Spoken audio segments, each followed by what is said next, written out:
अगले वक्तों की बात है। किसी जगह दो जट रहते थे जो कि एक दूसरे के सगे भाई थे। छोटा भाई बहुत गरीब था और बड़ी मुश्किल से गुजर बसर करता था, लेकिन बड़ा भाई अमीर था और बड़ी खुशहाली की जिंदगी गुजार रहा था।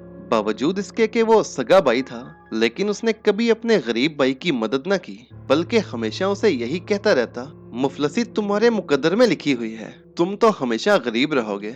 छोटा भाई उसकी बातें सुनकर खामोश हो जाता।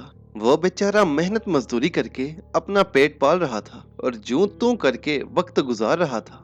एक बार उसके जी में आया, क्यों ना किसी दूसरे शहर में चलकर किस्मत आजमाई करूं। हो सकता है खुदा मेरे दिन फेर दे और मैं भी चार पैसे कमाने लगूं। कई दिनों की सोच विचार के बाद आखिर एक रोज वो अपने घर से निकल खड़ा हुआ और जिधर को मुंह उठा उधर को चल दिया। उसने अपने दिल में इस बात का तहिया कर लिया था कि जब तक मैं अपने मकसद में कामयाब नहीं हो जाऊंगा, वापस नहीं आऊंगा। उसे ये भी मालूम नहीं था कि वो किधर जा रहा है और उसे किधर जाना चाहिए। वो कई रातें और कई दिन चलता रहा। जहां ज्यादा थक जाता वहां कुछ देर सुस्ता लेता और जिस जगह रात पड़ती थी कुछ वक्त के लिए सो जाता और उसके बाद फिर अपने सफर पर रवाना हो जाता।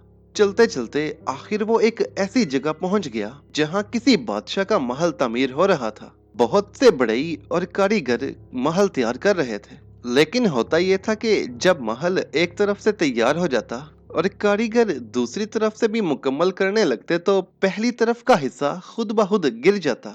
जब कारीगर उसे तामीर करते तो दूसरा हिस्सा जमीन पर आ रहता। इस तरह कई माह से मुसलसल महल की तामीर हो रही थी, मगर वो अभी तक आधा ही मुकम्मल हुआ था। उसे बार बार बनाया जाता और वो हर बार एक तरफ से गिर जाता। तमाम कारीगर हैरान थे और खुद बादशाह भी परेशान था कि आखिर ये माजरा क्या है, इसमें क्या राज है।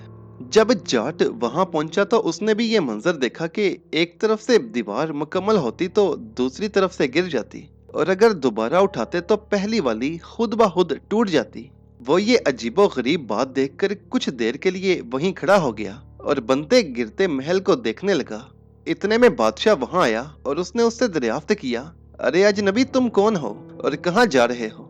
उसने अर्ज की, बादशाह सलामत, मैं एक गरीब जाट हूँ और किस्मत आजमाई के लिए किसी दूसरे शहर जा रहा हूँ। इस पर बादशाह ने उससे कहा, ए नेक दिल मुसाफिर, जब तुम अपनी मुराद को पहुंच जाओ तो मुझको जरूर याद रखना। फिर उसने जरा नरम लहजे में कहा, जब तुम अपने मकसद में कामयाब हो जाओ तो किसी से इसकी वजह मालूम करके बताना कि मेरा महल इस तरह बनने के बाद आधा क्यों गिर जाता है। बेहतर हजूर, मैं कोशिश करूंगा। उसने बादशाह से वादा किया और वहां से आगे अपने सफर पर रवाना हो गया। जाट अपने सफर पर रवां दवां था कि रास्ते में एक दरिया आ गया। वह मुसलसल सफर से थक चुका था, इसलिए किनारे पर बैठकर सुस्ताने लगा और साथ ही साथ सोचने लगा कि दरिया कैसे पार किया जाए। अभी वो कोई तरकीब सोच रहा था कि दरिया में से एक बड़ा सा कछुआ बाहर निकला और उससे पूछने लगा, ए मुसाफिर, तुम कौन हो और कहाँ जा रहे हो। जाट ने जवाब दिया, मैं एक गरीब जाट हूँ और किस्मत आजमाई के लिए किसी दूसरे शहर जा रहा हूँ। ये सुनकर कछुआ कहने लगा, ए दोस्त, जब तुम अपने मकसद में कामयाब हो जाओ तो इस मजबूर कछुए को जरूर याद रखना। इतना कहकर वो करीब आ गया और बड़ी आजिजी से बोला, मैं दरिया के ठंडे पानी में रहता हूँ, लेकिन इसके बावजूद मैं अंदरूनी तौर पर जलता रहता हूँ। मेरे सीने में हर वक्त आग लगी रहती है। मेहरबानी करके किसी से दरियाफ्त करना कि आखिर इसका सबब क्या है। तुम फिक्र ना करो, मैं जरूर मालूम करूंगा। कछुए ने उसे अपनी पीठ पर बिठाकर दरिया पार करा दिया और फिर वो अपने सफर पर रवाना हो गया। वो अपने सफर पर जा रहा था कि चलते चलते उसे भूख लगी। उसने रास्ते में एक आलूचे का पेड़ देखा जिस पर बेशुमार आलूचे पके हुए थे। उसने भूख मिटाने की खातिर कुछ पक्के पक्के आलूचे तोड़े और बैठकर खाने लगा। लेकिन जो ही उसने पहला आलूचा मुंह में डाला तो वो जहर की तरह कड़वा निकला। इस तरह वो जो भी आलूचा मुंह में लेता वो कड़वा निकलता। यहाँ तक के तंग आकर उसने सारे आलूचे फेंक दिए और गुस्से में पेड़ की तरफ लपका के इसे तोड़ दूं। वो कहने लगा, इस कदर कड़वे आलूचे वाले दरख्त का ना होना बेहतर है। इसे तोड़ या काट दिया जाए ताकि मेरी तरह कोई भी दूसरा धोखा न खाए। मगर जब वो उसकी शाखें तोड़ने लगा तो आलूचे का दरख्त फरियाद करते हुए बोला, अफसोस, जो भी मेरा फल खाता है वो मुझे यही कहता है। मैं खुद परेशान हूँ कि मेरा फल इतना कड़वा क्यों होता है। फिर उसने जाट को मुखातिब करते हुए पूछा, ए नेक दिल मुसाफिर, तुम कौन हो और कहाँ जा रहे हो? उसने जवाब दिया, मैं एक गरीब जाट हूँ और किस्मत आजमाई के लिए किसी दूसरे शहर जा रहा हूँ। ये सुनकर दरख्त बोला, ए दोस्त, जब तुम अपने मकसद में कामयाब हो जाओ तो मुझ गरीब को भी याद रखना और किसी से ये जरूर मालूम करना कि मेरा फल कड़वा क्यों होता है। इस तरह वो दरख्त से वादा करके फिर अपने सफर पर रवाना हो गया। जाट कई रोज तक चलता रहा। एक रोज वो एक जंगल में गुजर रहा था कि उसने देखा एक जगह दरख्तों के झुंड में एक घास फूस की झोंपड़ी बनी हुई है।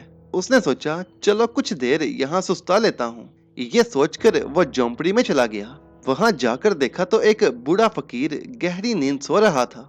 वो फकीर 12 साल तक मुसलसल सोता था और 12 साल ही मुतवातर जागता था। जिस वक्त जाट वहां पहुंचा तो उस वक्त उसको सोए हुए 12 साल का अरसा पूरा हो चुका था और वो बेदार होने ही वाला था। उसे वहां पहुंचे चंद मिनट ही हुए थे कि फकीर नींद से जाग पड़ा और जब उसने एक अजनबी को अपने पास खड़ा देखा तो बोला, ऐ तुम नींद के दौरान मेरी हिफाजत करते रहे हो, मैं तुमसे बहुत खुश हूँ। इसके बाद उसने उसे दुआएं देते हुए दरियाफ्त किया, बताओ तुम कौन हो और कहाँ जा रहे हो? जाट ने उस बूढ़े फकीर को वही जवाब दिया। कहने लगा, बाबा जी, मैं एक गरीब जाट हूँ और किस्मत आजमाई के लिए किसी दूसरे शहर में जा रहा हूँ। फकीर ने उसे बड़े गौर से देखा और फिर उसके सर पर प्यार से हाथ फेरते हुए बोला, बस और आगे मत जाओ और जिस रास्ते से आए हो उसी रास्ते से वापस जाओ। जवाब में जाट बड़ी आजिज़ी से कहने लगा, बाबा जी, मैं जिस रास्ते से आया हूँ मैंने उस रास्ते में 3 वादे किए हैं। जब तक मुझे उन तीनों सवालों के जवाब ना मिले मैं इधर से वापस नहीं जा सकता। बूढ़ा फकीर पूछने लगा, वो सवाल क्या हैं, मुझे बताओ। जाट ने अपने सफर की पूरी तफसील उसे बताई और कहा, पहले मुझे ये बताइए कि उस बादशाह का पूरा महल तैयार होने से पहले क्यों गिर जाता है? वो एक अरसे से इसे बनवा रहा है लेकिन उसकी सिर्फ एक तरफ ही मुकम्मल होती है, ऐसा क्यों होता है? बूढ़े फकीर ने कहा, उस बादशाह की एक जवान बेटी है जो शादी के काबिल हो चुकी है, मगर बादशाह ने अभी तक उसकी शादी नहीं की। जब तक वो अपनी बेटी की शादी नहीं करेगा उसका महल इसी तरह गिरता चढ़ता रहेगा और जब वो उसकी शादी कर देगा महल गिरना बंद हो जाएगा।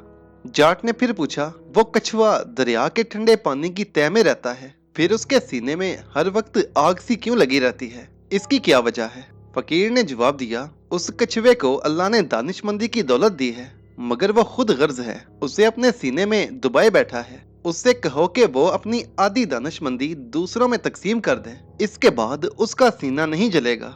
जाट ने तीसरा सवाल पूछा, अब मुझे ये बताइए कि उस आलूचे के दरख्त का फल कड़वा क्यों होता है, इसका क्या सबब है? बूढ़े फकीर ने उस तीसरे सवाल का जवाब देते हुए कहा, उस आलूचे के पेड़ की जड़ों में खजाना दफन है, जब तक वो खजाना वहां दबा रहेगा उसका फल कड़वा ही पैदा होगा, लेकिन अगर वो खजाना निकाल दिया जाए तो उसे मीठे आलूचे लगने लगेंगे। जाट को जब तीनों सवालों के जवाब मिल गए तो उसने बूढ़े फकीर का शुक्रिया अदा किया और सलाम करके उसी रास्ते से वापस चल दिया जिधर से वो आया था। सबसे पहले वो उस आलूचे के दरख्त के पास पहुंचा जिसका फल कड़वा था। ज्यों ही वो दरख्त के करीब गया, दरख्त जल्दी से पूछने लगा, ए नेक दिल मुसाफिर, क्या तूने मेरे सवाल का जवाब दरियाफ्त किया है? उसने जवाब दिया, हाँ, मैंने उसकी वजह मालूम कर ली है। फिर उसने बताया, तुम्हारी जड़ों में खजाना दफन है, जब तक वो खजाना नहीं निकाल लिया जाएगा तुम्हें मीठा फल नहीं लग सकता। ये बात सुनते ही दरख्त उससे मिन्नत करते हुए बोला, ए दोस्त, खुदा के लिए जितनी जल्दी हो सके ये खजाना खोद कर निकाल और इसे मेरी तरफ से तुम अपने साथ ले जाओ, मैं तुम्हारा जिंदगी भर ममनून रहूंगा। जाट ने उसी वक्त दरख्त की जड़ों में खुदाई शुरू कर दी। अभी थोड़ा सा गड्ढा खोदा था कि उसे एक संदूक दिखाई दिया। उसने उसे जमीन खोदकर बाहर निकाला तो वो हीरे जवाहरात और सोने चांदी से भरा हुआ था। उसने वो तमाम खजाना एक कपड़े में बांध दिया और दरख्त से रुखसत होकर चल दिया। जब वो दरिया के किनारे पहुंचा तो उसने देखा जिस कछुए ने उसे दरिया पार कराया था वो पहले से ही उसका मुंतजिर बैठा था। ज्यों ही उसने जाट को देखा तो जल्दी से बोला, ए दोस्त, क्या तुमने किसी से मालूम किया कि मैं अंदर ही अंदर क्यों जलता रहता हूँ? हाँ, मैंने इसका सबब दरियाफ्त कर लिया है। जाट की ये बात सुनकर कछुआ बेताबी से पूछने लगा, खुदा के लिए मुझे जल्दी बताओ ताकि मैं इस अजाब से छूट जाऊं। जवाब में जाट ने उसे बताया, तुम्हें अल्लाह ने दानिशमंदी की दौलत दी है, मगर तुम खुद गर्जी से काम लेकर उसे अपने सीने में दबाए रखे हो। जब तक तुम अपनी आधी अक्लमंदी दूसरों में तकसीम नहीं करोगे, उस वक्त तक इसी तरह अंदर ही अंदर जलते रहोगे। उसकी बात सुनकर कछुए ने कहा, जरा मेरे करीब आकर झुक जाओ और मेरी बात गौर से सुनो। फिर वो जेरे लब बड़बड़ाया और बोला, जाओ, मैं इनाम के तौर पर अपनी आधी दानिशमंदी तुम्हें देता हूँ। जाट वहां से रुखसत होकर फिर चल दिया और आखिर उसी जगह पहुंच गया जहां बादशाह का महल तामीर हो रहा था। वहां पहुंचकर उसने देखा कि कारीगर अभी तक उसी तरह महल की तामीर में लगे हुए हैं। महल की अब भी वही हालत थी कि एक तरफ से मुकम्मल होने के बाद दूसरी तरफ से गिर पड़ता। बादशाह ने जाट को देखा तो जल्दी से पूछने लगा, ए नेक दिल मुसाफिर, क्या तुमने मेरे महल के गिरने की वजह मालूम की? हाँ, मैंने इसकी वजह मालूम कर ली है। बादशाह ने बेताब होकर कहने लगा, मुझे जल्दी बताओ, इसकी क्या वजह है? जवाब में जाट ने उसे बताया, बादशाह सलामत, आपकी एक जवान बेटी है जो शादी के काबिल हो चुकी है। आपने अभी तक उसकी शादी नहीं की।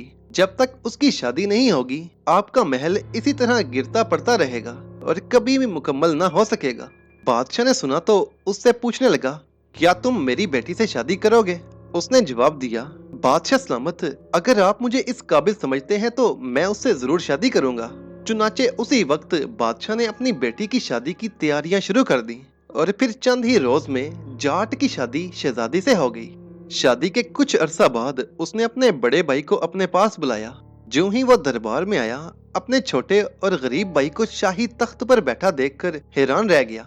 उसकी समझ में नहीं आ रहा था कि ये सब कुछ क्या हुआ है। इतने में उसका छोटा भाई बोला, तुम कहते थे कि मुफलसी मेरा मुकद्दर है, ये कभी दूर नहीं हो सकती। लेकिन देखो मैंने अपनी कोशिश और जदोजहद से अपनी किस्मत बना ली है। बड़ा भाई बहुत शर्मिंदा था। वो सोच रहा था कि मैंने गरीबी में इसकी कभी मदद नहीं की और खुद गर्ज बना रहा। अब ना जाने ये मेरे साथ क्या सलूक करे। मगर छोटे भाई ने उसे माफ कर दिया और उसे अपने महल में ही बुला लिया।